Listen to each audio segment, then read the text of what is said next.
नमस्कार, national gold टेलिभिजनको दैनिक कार्यक्रम आजको सन्दर्भमा स्वागत छ। म दिपेश दाहाल। नेपालमा कोरोना संक्रमण 2076 साल माघ 9 गते देखिएको पुष्टि भएको थियो। माघ 9 गतेदेखि चैत 20 गतेसम्म जम्मा 6 जनामा कोरोना संक्रमण देखिएको थियो। सो अवधिमा नेपालमा संक्रमण देश बाहिरबाट नेपाल फर्कनेमा मात्र सीमित थियो। तर 2076 साल चैत 22 गते कोभिड-19 को संक्रमण बाहिरबाट नेपाल भित्रिएका परिवारमा समेत देखा पर्यो। यसरी नै संक्रमण नेपालमा बाहिरबाट आउनेमा र संक्रमित व्यक्तिबाट स्थानीय तहसम्म बिस्तारै फैलदै गयो र क्रमशः नेपालमा कोरोना संक्रमण पुष्टि हुँदै गयो। कोरोना संक्रमणकै कारण धेरै जनाको अकालमा ज्यान गयो भने कतिपय कोरोना संक्रमण पुष्टि भएर पनि निको भएर घर समेत फर्किसकेका छन्।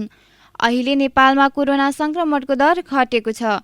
नोभेल कोरोना भाइरसको खोप बनिसकेको छ।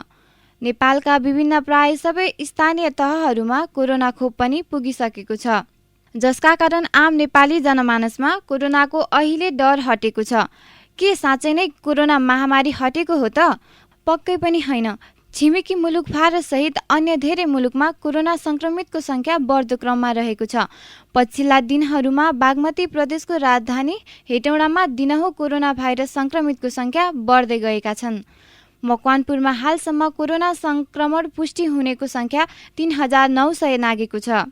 गत बुधबारसम्मको तथ्याङ्क हेर्ने हो भने बुधबार मात्र 10 जनाको स्वाब परीक्षणमा थप 1 जनामा संक्रमण पुष्टि भएको थियो। पुष्टि हुनेमा हेटौडा उपमहानगरपालिका वडा नम्बर 2 का 47 वर्षीय पुरुष रहेको जिल्ला जनस्वास्थ्य कार्यालय मकवानपुरले जनाएको छ। यो सँगै मकवानपुरमा हालसम्म पुष्टि हुनेको संख्या 2902 पुगेको छ। बुधबार पनि हेटौडामा थप 2 जनामा कोरोना पुष्टि भएको छ। पुष्टि हुनेमा हेटौडा 8 का 25 वर्षीय र हेटौडा 3 का 49 वर्षीय पुरुष रहेका छन्। मकवानपुरमा हालसम्म पुष्टि भएकामा 3860 जना संक्रमण मुक्त भएका छन्।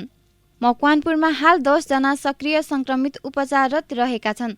संक्रमित सबै आफ्नै घरमा उपचाररत रहेका छन्। यसैगरी मकवानपुरमा कोरोना संक्रमणबाट हालसम्म 32 जनाको मृत्यु भइसकेका छन्। मृत्यु हुनेमा 26 जना हेटौडा उपमहानगरपालिकाका रहेका छन्। यसैगरी थाहा नगरपालिकाका र मनहरी गाउँपालिकाका 2-2 जना रहेका छन् भने बागमती र बकैया गाउँपालिकाका 1-1 जना रहेका छन्। पछिल्लो 2 महिना यता कोरोना भाइरस संक्रमण दर घटेको छ, जसका कारण स्वास्थ्य सुरक्षामा व्यवस्था गरिएको छ। तर जोखिम भने अझै हटेको छैन।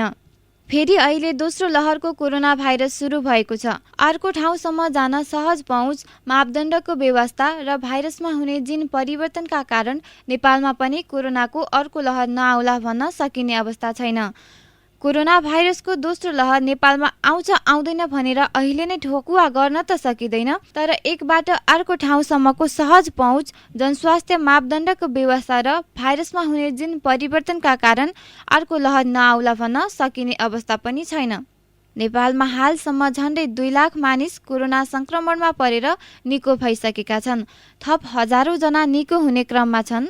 कोरोनाको लहर दोहोरिए पुनः संक्रमित भइने हो कि भन्ने चासो उनीहरूमा बढ्दो क्रममा छ। दोस्रो लहरको कोरोना महामारी फैलिएसँगै यसका पूर्व तयारीहरू के छन् त? यस विषयमा कुराकानी गर्न हामी हेटौडा उपमहानगरपालिका आइपुगेका छौँ। बीचमा खास गरी कार्तिक मङ्सिर पश्चात कोभिड-19 को संक्रमण संसारभरि नै कम हुँदै गएको थियो र पछिल्लो समयमा फेरि माघको अन्तिम हप्तादेखि बढ्दै गएर अहिले चैतको अन्तिम हप्तामा आइपुग्दाखेरि चाहिँ संसारभरमा चाहिँ केही देशहरूमा चाहिँ गए वर्षको भन्दा पनि रेकर्ड चाहिँ तोडिसकेका छ। जस्तो छिमेकी देश भारतमा गए वर्ष त्यतिजनामा चाहिँ प्रतिदिन संक्रमण देखिएको थिएन भने अहिले देखिएको छ। ब्राजिलको अवस्था त्यस्तै छ। नेपालकै सन्दर्भमा कुरा गर्नुपर्दा चाहिँ नेपालमा चाहिँ गएको वर्षको जस्तो भइसकेको छैन। यति अवस्था चाहिँ गएको वर्ष चाहिँ असार साउनमा थियो। हामी त चाहिँ गएको वर्ष कार्तिक मङ्सिरमा त धेरै नै पिकमा पुगेका थियौँ भने अहिले पिकमा पुगिसकेका चाहिँ छैन। हामीलाई खतरा चाहिँ के छ भने हाम्रो छिमेकी देश भारतमा गएको वर्षभन्दा बढी संक्रमण भएको कारणले र हाम्रो धेरै खालका उठबसहरू, हाम्रो धेरै खालका सम्बन्धहरू भारतसँग हुने खुला सिमाना भएको कारणले नेपाली नागरिक भारतमा चाहिँ सजिलै जान सक्ने, भारतीय नागरिक नेपालमा सजिलै आउन सक्ने, कुनै भिसा चाहिँ कुनै आदेशको चाहिँ जरुरी नहुने भएको कारणले गर्दाखेरि चाहिँ संक्रमण नेपालमा भित्रिन सक्छ भन्ने खतरा रहेको छ। सङ्घीय सरकारले खास गरी स्वास्थ्य तथा जनसङ्ख्या मन्त्रालयले नेपाल प्रवेश गर्ने अन्तर्राष्ट्रिय चाहिँ बिन्दुहरूमा चाहिँ उच्च सतर्कता अपनाउने एन्टिजेन परीक्षण गरेर मात्रै चाहिँ नाकाबाट चाहिँ अरू स्वदेशी विदेशी नागरिकहरूलाई आउन दिने भन्ने चाहिँ प्रावधानको चाहिँ व्यवस्था गरेको छ र केही नाकाहरूमा चाहिँ यो कुरा सुरुवातीदेखि नै चाहिँ लागू भइसकेको छ र केही सासाना नाकाहरूमा चाहिँ भर्खरै चाहिँ त्यहाँ स्टेसन खडा गरेर परीक्षण गर्ने तिनीहरूको नावली चाहिँ राख्ने र पोजिटिभ देखिएका व्यक्तिहरूको चाहिँ लिस्टिङ गरेर तिनीहरूलाई क्वारेन्टाइनमा चाहिँ राख्ने आइसोलेसनमा राख्ने कामहरू हुँदै आएको छ। हामीले क्वारेन्टाइनको लागि चाहिँ साबिकमा गोरसेश्वरमा रहेको क्वारेन्टाइनलाई एउटा तयारी अवस्थामा राखेका छौँ। साथसाथै साबिकमा विद्यालय चलेको र अहिले विद्यालय नचलेको चाहिँ ज्योति आधारभूत विद्यालय पहिलाको हेटौँडा 1मा रहेको चौकीटोलको स्कुलमा त्यसको चाहिँ वैकल्पिक चाहिँ क्वारेन्टाइन केन्द्र भनेर राखेका छौँ। आइसोलेसनको लागि हामीलाई समस्या छैन किनभने गौरीटारमा आइसोलेसनको सबै पूर्वाधार छ, खालि सेवाग्राही नभएर त्यहाँ सेवा सञ्चालन नगरिएको हुनाले अहिले चाहिँ आइसोलेसनकै लागि चाहिँ स्थान अभावको समस्या छैन। अहिले आइसोलेसन तत्काल चाहिँ 120जना चाहिँ सजिलै राख्न सकिन्छ आइसोलेसनको हकमा। क्वारेन्टाइनको चाहिँ कुरा गर्नुपर्दाखेरि चाहिँ अहिले 25जना क्वारेन्टाइनमा राख्न सक्ने गरी चाहिँ गोरसेश्वरमा चाहिँ अहिलेको तत्कालीन व्यवस्थापन भएको छ र त्यो सङ्ख्याले अपुग हुने भयो भने अनि हामीले चाहिँ यो चौकीटोलमा रहेको स्कुलमा पनि राख्न सक्ने भयौँ। साथसाथै पछिल्लो समयमा ग्लोबल्ली संसारभरि नै क्वारेन्टाइन चाहिँ खास गरी घरमै राख्ने अहिले घरमै क्वारेन्टाइन हुनलाई प्रोत्साहित गर्ने भन्ने नीति भएको कारणले गर्दाखेरि हामी अलि बढी जोड चाहिँ होम क्वारेन्टाइनको लागि चाहिँ जोड दिन्छौँ। आइसोलेसनमा रहँदाखेरि चाहिँ नर्मल सरह नै राखिन्छ, बरु त्यहाँ सेवा दिन जाने मान्छेहरूले आवश्यकताको आधारमा पिपीका साधनहरू प्रयोग गर्छन्। अब पिपी भन्नाले मास्क मात्रै लाउनु पनि पिपीमा पर्छ होइन, त्यो भएको कारणले पिपी पर्सनल प्रोटेक्टिभ इक्विपमेन्ट हो, त्यसमा सबै कुरो चाहिँ लाएर बस्नुपर्छ, पुरै होल सेट लाएर बस्नुपर्छ भन्ने छैन। ग्लोभ्स लगाएर सेवा दिन्छ भने त्यो पनि एउटा चाहिँ पिपीकै चाहिँ साधनमा पर्छ भने आइसोलेसनमा रहँदाखेरि चाहिँ अब मास्क पिपी यो ग्लोभ्स लाउने कुरा चाहिँ सामान्य गरिन्छ, तर होल सेट चाहिँ आवश्यकताको आधारमा मात्रै प्रयोग गरिन्छ। अहिले यो पछिल्लो केही दिनको तथ्याङ्कले हेर्दाखेरि चाहिँ अब हत्तै बढ्यो, ओहो डरलाग्दो स्थिति भयो भन्ने चाहिँ होइन, केही बढिसकेको छ। जस्तो हप्तामा एकजना पनि बिरामी चाहिँ मुस्किलले फेला पर्थ्यो भने अहिले हप्तामा 5-7 जना 10 जना फेला पर्ने अवस्था छ। दिनमै 2-3 जना 4 जनासम्म पनि पोजिटिभ देखिँदै आएको छ। त्यो भएको कारणले चाहिँ सङ्क्रमण त केही बढाएको छ, तर यो एकदम अलार्मिङ अवस्था खतराको यो घन्टी बजिसकेपछि भन्ने चाहिँ होइन। त्यसरी भयो भने हामीले विगतमा सञ्चालन गरेको आइसोलेसन पूर्ण सञ्चालनमा ल्याउँछौँ। त्यहाँ खालि केवल सेवाग्राही नभएको कारणले चाहिँ सञ्चालन नभएको, नत्र सो सञ्चालन गर्न गाह्रो छैन र क्वारेन्टाइनहरू आवश्यक भयो भने क्वारेन्टाइनहरू चाहिँ सञ्चालनमा चाहिँ ल्याउँछौँ र त्यो सञ्चालन ल्याउनलाई हामीले आन्तरिक रूपमा पूर्ण तयारी गरिसकेका छौँ। अहिले उहाँहरू होम आइसोलेसनमा हुनुहुन्छ, ए होइन म संस्थागत आइसोलेसनमा बस्छु, स्वास्थ्य संस्थाले सञ्चालन गरेको आइसोलेसनमा बसेर मेडिकल सुविधा पनि लिन्छु भनेर चाहिँ भन्नुहुन्छ भने त्यहाँको आइसोलेसन चलाउन गाह्रो चाहिँ होइन। सेवाग्राही नभएर 2 महिना सेवाग्राही नहुँदा पनि चलाइराखेको थियो, तर सेवाग्राही नभएपछि अहिले तत्कालका लागि चाहिँ सेवा चाहिँ अरू पूर्वाधार नहटाउने, सेवा मात्रै बन्द गरेर चाहिँ राख्ने भन्ने हिसाबले बन्द गरिएको हो। म्यान पावरहरू हामीसँग छँदैछन्, अलरेडी अस्पतालमा आएर काम गरिराख्नु भएको छ। केवल त्यहाँ चाहिँ सेवा दिने चाहिँ काम मात्रै नभएको, सेवाग्राही भयो भने सेवा दिने काम पनि तत्काल सुरु हुन्छ। अहिले अब कोभिड-19को विभिन्न भेरिएन्टहरू चाहिँ देखा परेको छ। खास गरी डरलाग्दो अवस्था चाहिँ त्यो छ, ब्राजिलियन भेरिएन्ट भनिरहेको छ होइन, अब त बेलायत भेरिएन्ट भन्ने थियो होइन। अब यो भेरिएन्टहरू चाहिँ विगतमा चाहिँ हामीले भ्याक्सिनेसन गरेको थियौँ, त्यो भ्याक्सिनेसनले कभर नगर्ने भेरिएन्ट हो कि भन्ने पनि भइरहेको छ, त्यो पनि एउटा अध्ययन भइरहेको छ। र नेपालमा चाहिँ यी भेरिएन्टहरू हो कि होइन भनेर पुष्टि हुँदैन, पुष्टि हुनलाई विदेशमा पठाउनुपर्छ। विदेशमा विभिन्न स्याम्पलहरू पठाइएको छ, केही दिनभित्रै चाहिँ राष्ट्रिय जनस्वास्थ्य प्रयोगशालामा चाहिँ अब थाइल्यान्डबाट ब्याङ्ककबाट चाहिँ रिपोर्ट प्राप्त हुने जानकारी भएको छ। र खास गरी भाइरस सम्बन्धी अलि डिटेल अध्ययन गर्ने चाहिँ केन्द्र चाहिँ ब्याङ्ककमा भएको कारणले त्यहाँ विभिन्न देशबाट आएका पोजिटिभ सङ्क्रमितहरूको स्वाबबाट लिएको चाहिँ भाइरसहरूको चाहिँ डिटेक्ट गर्नलाई कुन चाहिँ भेरिएन्टको भाइरस हो भन्ने पत्ता लगाउनको लागि त्यहाँ पठाएको छ। त्यो आएपछि अनि थाहा हुन्छ। अब हेटौँडामा चाहिँ हामीले पोजिटिभ नेगेटिभ मात्रै पत्ता लगाउन सक्छौँ, भेरिएन्टहरू पत्ता लगाउन सक्दैनौँ। यो भेरिएन्टहरू चाहिँ साँच्चै नै अहिले दिएको भ्याक्सिनहरू, अहिले भेरोसिल्ड आजभोलि चलिरहेको छ, हिजो अस्ति कोभिसिल्ड चलिरहेको थियो, कोभिसिल्ड र भेरोसिल्डले कभर नगर्ने जातिको रहेछ भने अलिक कन्ट्रोल गर्न गाह्रो हुन्छ होला। यद्यपि ती प्रजातिको चाहिँ भाइरसको कारणले सङ्क्रमण भयो भने पनि हामीले व्यवस्थापन गर्ने तरिका चाहिँ एउटा नै हो। फेरि आइसोलेसन क्वारेन्टाइनको विधि एउटै हो। आइसोलेसन र क्वारेन्टाइनको लागि सरकारले अब पर्याप्त व्यवस्थापन गर्ने र चाहिँ विभिन्न अस्पतालहरूलाई चाहिँ अनुदान पठाइरहेको छ। स्थानीय तहलाई अनुरोध गरिरहेको छ। नाकाहरूमा चाहिँ निगरानी गर्ने काम भइरहेको छ। त्यो भएको कारणले व्यवस्थापन गर्न चुनौती हुँदैन। अघिल्ला वर्ष पनि हामीले अब नयाँ चाहिँ अनुभवको साथमा चाहिँ कोभिड-19को व्यवस्थापन एक ढङ्गले सफलतापूर्वक सम्पन्न गरेका थियौँ भने चाहिँ अब अहिले यो वर्ष गर्नलाई हामीलाई खासै गाह्रो छैन। बस्नको लागि चाहिँ साबिकमा जे खालको चाहिँ हामीले सन्देश दिएको थियौँ, जनस्वास्थ्यका चाहिँ मापदण्डहरू प्रयोग गर्न भनेका थियौँ, तिनै मापदण्डहरू प्रयोग गर्नुपर्छ। जस्तो मास्क अनिवार्य लगाउने, त्यसपछि साबुन पानीले हात धुने, आवश्यकता साबुन पानीले हात धुने सम्भावना नभएको ठाउँमा चाहिँ सेनिटाइजरको प्रयोग गर्ने, सकभर भिडभाडमा नजाने, दूरी कायम गर्ने, अनावश्यक घर बाहिर चाहिँ ननिस्किने, नडुल्ने, नघुम्ने। अब चाहिँ विभिन्न चाहिँ ठुलो ठुलो कार्यक्रमहरू चाहिँ जमघट हुने कार्यक्रमहरूलाई चाहिँ अहिलेलाई स्थगन गर्ने र अनि त्यसपछि कार्यालय सञ्चालन गर्नुपर्दा, शैक्षिक संस्था सञ्चालन गर्नुपर्दाखेरि चाहिँ जनस्वास्थ्यको मापदण्ड प्रयोग गरेर चाहिँ ती संस्थाहरू, ती कार्यालयहरू, ती बजारहरू, ती हाट महल चाहिँ अब विभिन्न खालका चाहिँ चोक चौतारीहरूमा चाहिँ कुनै कार्यक्रमहरू गर्नुपऱ्यो, चाहिँ कुनै सेवा प्रदान गर्नुपऱ्यो भने जनस्वास्थ्यको मापदण्ड प्रयोग गर्ने। त्यति हुँदाखेरि चाहिँ धेरै हदसम्म चाहिँ यसलाई नियन्त्रण गर्न सकिन्छ। बढी भिडभाड हुने shopping mall, cinema hall, party palace, health club, swimming pool, मन्दिर, विद्यालय, एयरपोर्ट लगायत धार्मिक क्षेत्र जनस्वास्थ्यको मापदण्ड कडाइका साथ पालना गरेर मात्र सञ्चालन गर्नुपर्ने सुझाव विज्ञहरूले दिँदै आएका छन्। पछिल्लो समय काठमाडौँ लगायतका ठूला शहरमा कोभिड संक्रमितको संख्या बढ्दो छ। बिहिबार मात्र PCR परीक्षणबाट 332 जनामा कोरोना संक्रमण पुष्टि भएको छ। सरोज खड्का, हेटौँडा 5, अटो चलाउँछु म। मास्क लाउने, साबुन पानीले हात मुख धुने, भिडभाडमा नजाने, अब यस्तै हो। छिमेकी मुलुक भारतमा कोरोना संक्रमणको दोस्रो लहर फैलिएको छ। कोरोना संक्रमण दर बढ्न थालेपछि भारतका विभिन्न राज्यका प्रमुख शहरमा लकडाउन गरिएको छ। भारतमा संक्रमण दर बढे लगत्तै त्यहाँका विभिन्न शहरमा लकडाउन हुन थालेपछि रोजगारीका सिलसिलामा गएका कैयौं नेपाली स्वदेश फर्कन थालेका छन्। केही दिन यता सीमा नाकामा स्वदेश फर्किँदै गरेका नेपालीहरूको चाप बढ्न थालेको छ। यद्यपि सीमा नाकामा पर्याप्त चेक जाँच सहित स्वास्थ्य सुरक्षा सतर्कता अपनाउन भने संघीय सरकार, प्रदेश सरकार र स्थानीय तहले खासै चासो देखाएको पाइँदैन, जसले गर्दा संक्रमण फैलिएका भारतीय क्षेत्रबाट आउने नेपालीहरू मार्फत नेपालमा पनि कोरोना संक्रमण फैलने खतरा बढ्दै गएको स्वास्थ्यविदहरूको चिन्ता छ। मेरो नाम अजय परियार। हामीले त्यही हो, सामाजिक दूरी मेन्टेन गरेर छौँ, सेनिटाइजरको युज गरेर छौँ, मास्कको प्रयोग गरेर छौँ। त्यही होस्। भारतबाट आउनेलाई सीमा नाकामा ज्वरो परीक्षण तथा नाम ठेगाना टिपेर प्रवेश दिने गरेको पाइन्छ। केही नाकामा शङ्कास्पदको एन्टिजेन परीक्षण गर्न थालिए पनि कतिपय नाकामा हेल्थ डेस्क समेत नरहेको पाइएको छ। पछिल्ला दिन सीमा नाका हुँदै नेपाल भित्रिएका केहीमा कोरोना संक्रमण समेत पाइएको छ। तर संक्रमित व्यक्तिलाई सुरक्षित रूपमा आइसोलेसनमा पठाउने वा निगरानीमा राख्ने सवालमा भने अझै प्रभावकारी व्यवस्था हुन सकेको छैन। हाल विश्वभरि फैलिरहेको कोरोना महामारी हाम्रो छिमेकी मुलुक भारतमा यसका संक्रमण दिन प्रतिदिन लाखौंको संख्यामा दिनहुँ थपिँदै गइरहेका छन्।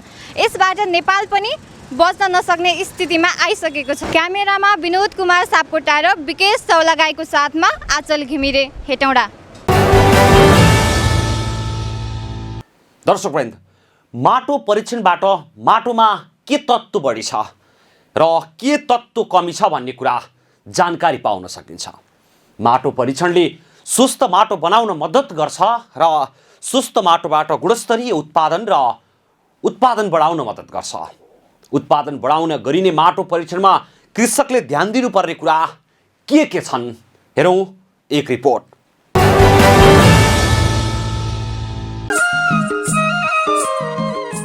नेपालको कुल गृहस्थ उत्पादनको 27.10 भाग ओगटेको कृषि क्षेत्र नेपालीहरूको जीवनयापनका लागि मुख्य आधार हो। कृषि उपजको उत्पादकत्व वृद्धिका लागि मुख्य भूमिका निर्वाह गर्ने विभिन्न तत्त्वमध्ये माटो पनि उत्तिकै संवेदनशील तत्त्व हो।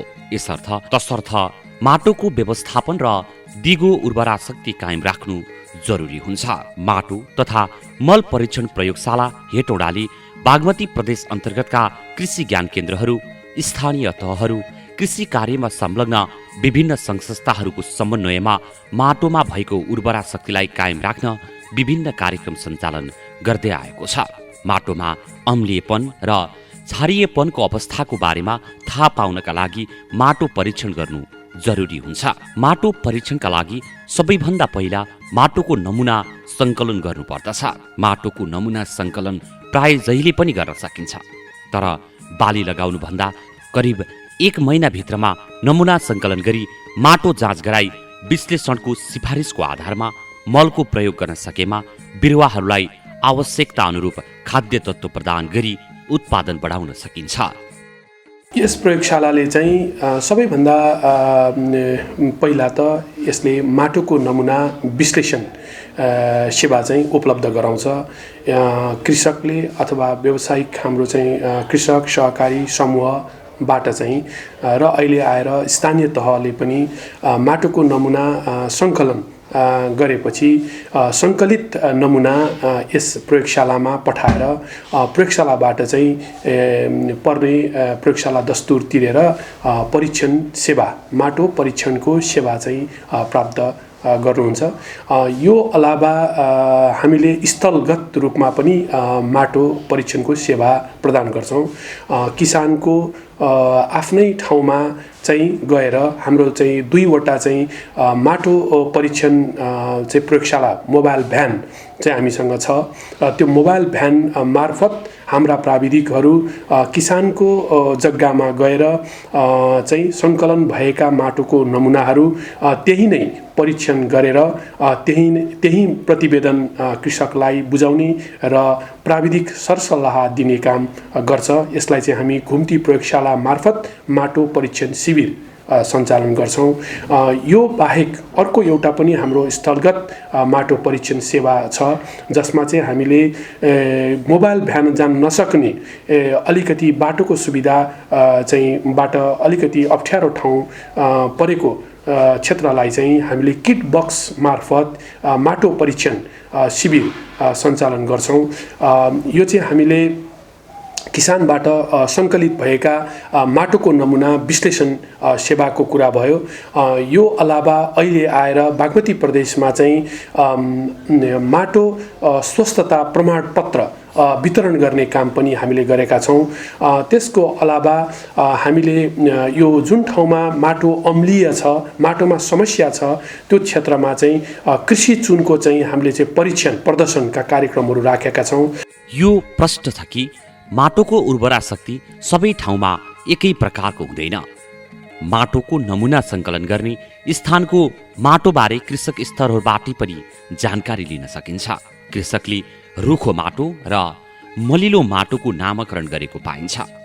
यस्तो फरक जग्गाहरूबाट माटोको नमुना सङ्कलन गर्दा अलग अलग रूपमा गर्नुपर्दछ। माटो परीक्षणका लागि माटो सुकाउनु जरुरी हुन्छ। माटो खनिसकेपछि बोरामा माटो फिजाएर सुकाउनुपर्छ, जसले गर्दा माटो परीक्षणका लागि सहज हुन्छ। माटो परीक्षणका लागि विभिन्न सावधानी अपनाउनु पर्ने हुन्छ। माटो जाँचका लागि कम्तीमा आधी केजी माटोको जरुरी हुन्छ। माटो परीक्षणका लागि विभिन्न स्थानबाट माटोको नमुना सङ्कलन गर्दा माटो धेरै हुन्छ, तर माटो परीक्षणका लागि विभिन्न विधि अपनाउँदै मिश्रण तयार पार्दै जाँदा परीक्षणका लागि उपयुक्त माटोको तौल 500 ग्राम चाहिन्छ। अहिले चाहिँ 2 तरिकाबाट यो हाम्रो प्रयोगशालाको सेवा कृषक समूह व्यवसाय सहकारीहरूले चाहिँ प्राप्त गर्न सक्नुहुन्छ। त्यसको लागि एउटा भनेको चाहिँ यो 12 महिना चाहिँ उहाँहरूले आफूलाई आवश्यक परेको आफूलाई अनुकूल समयमा माटोको नमुना सङ्कलन गरेर सङ्कलित नमुना चाहिँ यस प्रयोगशालामा पुर्याएर आवश्यक जुन प्रयोगशाला दस्तुर छ तिरेर प्रयोगशाला सेवा लिने एउटा तरिका हो भने अर्को तरिका भनेको चाहिँ समूहमा त्यहाँ जुटेर अथवा स्थानीय तहको सक्रियतामा नमुनाहरू सङ्कलन गराएर हामीलाई यस प्रयोगशालालाई जानकारी गराई आवश्यक तयारीका साथ स्थलगत रूपमा लिने परीक्षणका सेवा, यो 2 तरिकाबाट चाहिँ माटोको चाहिँ परीक्षण गरेर सेवाहरू दिन सक्नुहुन्छ। अम्लिएपन भएको माटोमा खन्दाखेरि कडा हुने, डल्ला उठ्ने, बालीको जराहरू राम्रोसँग नफैलने, बाली नफस्टाउने जस्ता समस्याहरू देखा पर्छन्। वर्षातको पानीले नेपालको जमिनमा भएको चुना पखालिदिने भएकाले अम्लीयपनको समस्या देखिन्छ। तपाईँ हाम्रो खेतबारीको माटोमा यस्तो समस्याहरू देखा परेमा माटो परीक्षण गराउनु पर्दछ। सबै ठाउँमा चाहिँ हामी आफै पुग्न सक्ने स्थिति पनि छैन। तथापि हामी स्थानीय तहसँग चाहिँ सहकार्य गरेर सम्बन्धित ज्ञान केन्द्रहरूसँग चाहिँ समन्वय गरेर चाहिँ किसानका चाहिँ समस्या एवं माटो सम्बन्धी समस्या, माटोको नमुना सङ्कलन गराएर चाहिँ हामीले चाहिँ सेवा प्रदान गर्दछौँ। हाम्रो यस प्रयोगशाला चाहिँ भर्खरै केही महिना अगाडि मात्रै हाम्रो चाहिँ यो एसियाको चाहिँ हाम्रो चाहिँ यो ल्याबोरेटरी प्रयोगशालाहरूको चाहिँ सञ्जालको चाहिँ एउटा सदस्य भइसकेको छ।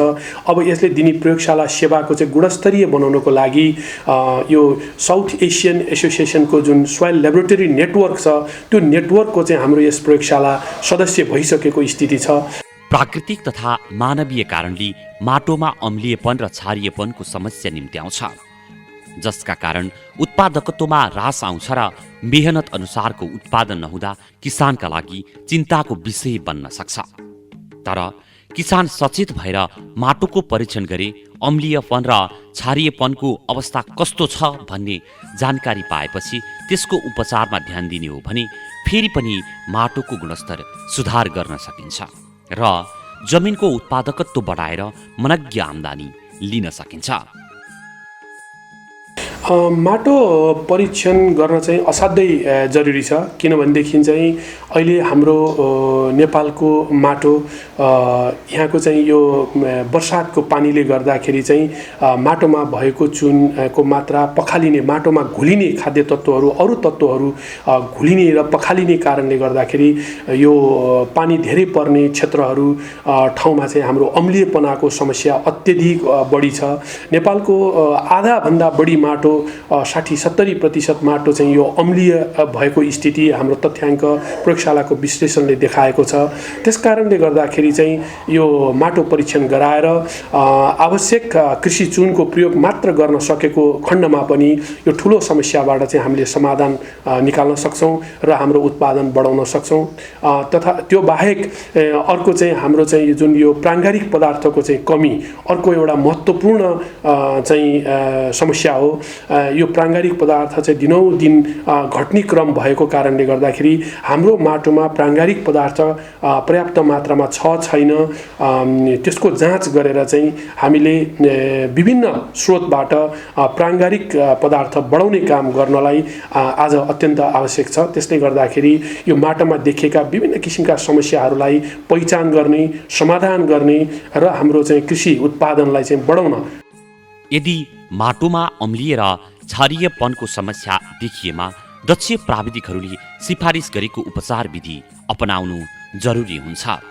माटो उपचारको विधिपछि अब भने माटोको उपचारका लागि उपयुक्त समय हुनु उत्तिकै जरुरी छ। हामीले माटो परीक्षणका लागि उपयुक्त समय भनेको एउटा बाली कटान गरेपछि अर्को बाली लगाउनुभन्दा पहिलेको खाली समयको जमिनमा माटो परीक्षण गराएर आवश्यक चुन माटोमा मिलाउनु जरुरी हुन्छ। यसरी माटोमा चुन मिलाएपछि माटोको चिस्यान आफैले अम्लीयपनको समाधान गर्दछ। सो विधि प्रयोग गरिएको 1 देखि 2 महिनाको बीचमा माटोको अम्लीयपन सकिएर माटो खेतीका लागि उपयुक्त हुन्छ। प्लास्टिक अथवा बाल्टिनमा जुन 5-7 ठाउँबाट छुट्याइसकेको निकालेको माटोहरूलाई राम्रोसँग मिसाएर सबै माटोहरू मिसाइसकेपछि छेस्का, झारपातहरू यस्ता चिजहरू सबै ठुल्ठुला ढुङ्गा छ भने तिनीहरू सबै फालेर त्यो माटो मिक्स गरिसकेपछि त्यो धेरै भएको माटो हाम्रो प्रयोगशालाको लागि आवश्यक पर्दैन। प्रयोगशालाको लागि चाहिँ करिब आधा किलो माटो 500 ग्राम जति मात्रै चाहिने भएको हुँदा त्यो धेरै भएको माटोलाई अब थोरै बनाउने काम हामी गर्छौँ। त्यो थोरै बनाउनको लागि चाहिँ प्लास्टिक अथवा एउटा बोरा ओछ्याएर त्यो अघि सङ्कलन भएको माटोलाई एउटा चुली जस्तो लगाएर त्यसलाई चाहिँ हामी 4 भाग, हातैले 4 भाग लगाउँछौँ र हातैले 4 भाग लगाइसकेपछि आम्ने सामनेको 2टा भाग राख्ने र 2 भागलाई चाहिँ फाल्ने। फेरि त्यसलाई मिसाउने र फेरि त्यसलाई सम्म बनायो, चुली बनायो, 4 भाग लगायो। अघि चाहिँ अगाडि र पछाडिको राखिएको थियो भने अहिले चाहिँ यो अगाडि र पछाडिको फाल्यौँ, दायाँ र बायाँकोलाई फेरि मिसायो। यसरी आदि आदि आदि गर्दै जान्छौँ र जबसम्म यो चाहिँ आधा किलो जतिको बाँकी रहन्छ तबसम्म यही प्रक्रिया दोहोऱ्याएर हामीले माटोको जुन परिमाणलाई कम गर्दै जान्छौँ र अन्तिममा हामी 500 ग्राम जति बनाइसकेपछि त्यो माटो प्रयोगशालाको लागि नमुनाको लागि तयार हुन्छ र त्यो तयार भएको माटोलाई चाहिँ सफा प्लास्टिकमा यो हामीले नुन प्रयोग गरेको अथवा अन्य कामको लागि प्रयोग भइसकेको चाउचाउहरूको चाहिँ प्याकेटहरूमा कहिले पनि प्रयोग गर्नु हुँदैन। त्यसलाई सफा नयाँ प्लास्टिक थैलाहरूमा चाहिँ त्यो माटोलाई राखेर त्यसको बाहिरपट्टि सूचनाहरू, जग्गाको नाम, त्यो कुन ठाउँको जग्गाको हो त आफ्नो किसानले चिन्ने गरेर त्यो त्यसको चाहिँ ठाउँको नाम र जग्गाको नाम यो कुराहरू खुलाएर चाहिँ विवरणहरू, प्रष्ट विवरणहरू खुलाएर चाहिँ त्यो नमुनालाई चाहिँ हामीले प्रयोगशालामा पठाएर विश्लेषण सेवा लिन सक्छौँ। यो चाहिँ मैले अहिले बताएको चाहिँ यो छोटा अवधिका चाहिँ जुन हाम्रो खाद्य बालीहरू, तरकारी बालीहरूको लागि हो र फलफुल बालीहरूको लागि चाहिँ गहिराईसम्म हामी 1 फिट, 2 फिट, 3 फिटका गहिराईसम्मको चाहिँ माटोको चाहिँ हामी नमुना लिन्छौँ। यसको चाहिँ अब विभिन्न फलफुल बालीहरू पर्छन् जसले चाहिँ गहिरोसम्म जाने बाली हुन्छ जराहरू, त्यसको लागि चाहिँ हामीले खाल्टै खन्नुपर्ने हुन्छ र अब जस्तो 1 मिटर हामी गहिरो खाल्टो खन्यौँ भनेदेखि माथिको सतहबाट 25 सेन्टिमिटर गहिराईसम्म अघि मैले बताए अनुसार माथिदेखि तलसम्म बराबर हुने गरेर एउटा निकाल्छौँ जसको गहिराई चाहिँ 0 देखि 25 सेन्टिमिटर भयो। फेरि 25 देखि 50 सेन्टिमिटरसम्म गहिराईको निकाल्छौँ, त्यो 25 देखि 50 सेन्टिमिटर, त्यसरी 50 देखि 75 सेन्टिमिटर र अन्तिममा 75 देखि 100 सेन्टिमिटर अथवा 1 मिटर गहिराईको यसरी 4 पोका हामी झिक्न सक्छौँ।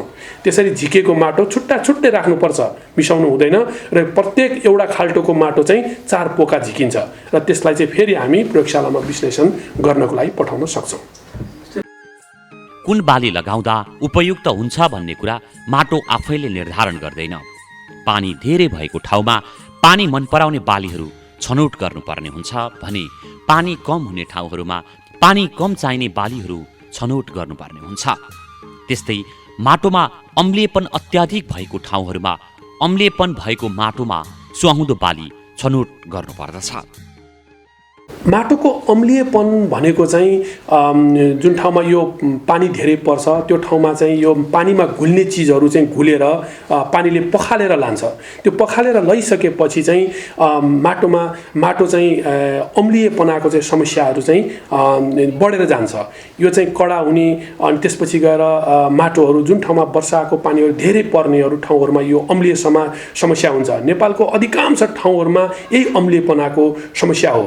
र अब क्षारीयपना भनेको चाहिँ जुन ठाउँमा पानी असाध्यै कम पर्छ, पानी असाध्यै कम पर्ने ठाउँहरूमा चाहिँ के हुन्छ भने जुन जमिनमा भएको माटोको मुनिसम्म भएको जुन पानी छ, चिस्यान छ, त्यो चिस्यानले चाहिँ त्यो नुनहरू जुन घुलेर पानीमा घुलेको हुन्छ त्यो तापक्रम बाष्पीकरण हुने क्रममा चाहिँ त्यो घुलेर आएको नुन त्यो पानीले माथिल्लो सतहसम्म, माटोको माथिल्लो सतहसम्म त्यो घुलेर पानीसम्म नुनहरू घुलेर माथिसम्म आउँछ र सतहमा आइसकेपछि पानी चाहिँ बाफ भएर उडेर जान्छ, नुन चाहिँ त्यो माटोको सतहमै छोडिदिन्छ। त्यसले गर्दाखेरि चाहिँ नुनिलोपना चाहिँ माटोमा आउँछ। यसलाई चाहिँ हामी क्षारीयपना भन्छौँ। यो क्षारीयपना चाहिँ विशेष गरेर यो हाम्रो हिमाल पारीका जुन जिल्लाहरू छन् त्यो ठाउँहरूमा चाहिँ यो क्षारीयपनाको समस्या छ। जस्तो नेपालकोमा मुस्ताङ भयो, अब यो के अरे हाम्रो चाहिँ हिमाल पारीको जिल्लाहरू मुस्ताङ, त्यस्तै गरेर डोल्पा, अब यस्तो ठाउँहरूमा चाहिँ यो मनाङ, यी ठाउँहरूमा चाहिँ यो चाहिँ हाम्रो क्षारीय समस्याहरू छन्। कहिलेकाहीँ एकाध दुई चाहिँ यो पैतृक चिज माटो बन्ने चिज क्षारीय छ भने पनि हुन्छ, तर यो हाम्रो समस्या नेपालको लागि भन्ने हो भने यो हाम्रो 10% भन्दा पनि कम क्षेत्रमा मात्र यो क्षारीय समस्या छ, होइन भने अधिकांश क्षेत्रहरूमा चाहिँ अम्लीयपनाको समस्या छ। पृथ्वीको सतहमा रहेको खनजोत गर्न सकिने नरम किसिमको भागो माटो यो खास गरी विभिन्न खनिज तत्त्व, अर्गानिक तत्त्व, हावा, तरल पदार्थ र अन्य थुप्रै जीवहरूले बनेको हुन्छ। सबै जसो वनस्पतिको मुख्य आधार पृथ्वीको पानी भण्डारण गर्ने मुख्य स्थल, वायुमण्डलको मुख्य भाग तथा धेरै जीवहरूको वासस्थान पनि माटो नै हो। यसको संरक्षण गर्नु आम नागरिकको कर्तव्य पनि हो। हौस् त कार्यक्रम आजको सन्दर्भ आजलाई यति नै। भोलि फेरि नयाँ विषय र प्रस्तुतिका साथ उपस्थित हुने नै छौँ। कार्यक्रम कस्तो लाग्छ प्रतिक्रियाका लागि हाम्रो फेसबुक र युट्युबमा फलो गर्न सक्नुहुनेछ। अहिलेलाई बिदा दिनुहोस्। हेर्दै गर्नुहोला नेसनल गोल्ड टेलिभिजन। नमस्कार।